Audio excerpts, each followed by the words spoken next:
আমি ওনাকে অনুরোধ করি যে ইমিডিয়েটলি এই যারা এদের দিয়ে সই করিয়ে নির্বাচন কমিশনে একটা চিঠি করুন।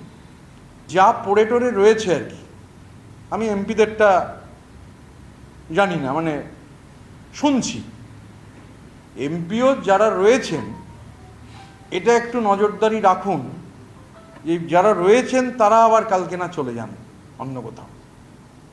আর বিধায়কদের ক্ষেত্রেও একই কথা বলছি, যারা আছেন একটু নজরে রাখুন, দেখে টেকে রাখুন। কালকেই একজন এমপি, মানে যিনি এনসিপিআই এর সদস্য নন, তার সঙ্গে আমার দীর্ঘ প্রায় 40 মিনিট টেলিফোনে কথা হয়েছে। তো মানে ঠিক আছে, বলেছেন, বলতে তো কোনো ট্যাক্স লাগে না, অসুবিধার কি আছে।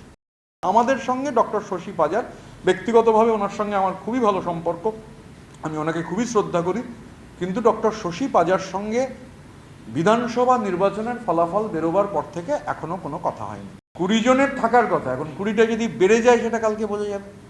মানে 20 জন থাকবেন বলে আমিও শুনেছি। দেখুন, তারা একটা রাজনীতিগত অবস্থান নিয়েছেন, কিন্তু এটা তো অস্বীকার করবো না যে তাদের মধ্যে অনেকেই আমার সিনিয়র, অনেকেই আমার বড় দাদার মতো বন্ধু, মানে বয়সে অনেক ডিফারেন্স রয়েছে কিন্তু বন্ধুর মতো। তো 20 জন থাকবেন বলে আমিও শুনেছি, হতে পারে কালকে তার থেকেও বেশি থাকতে পারে।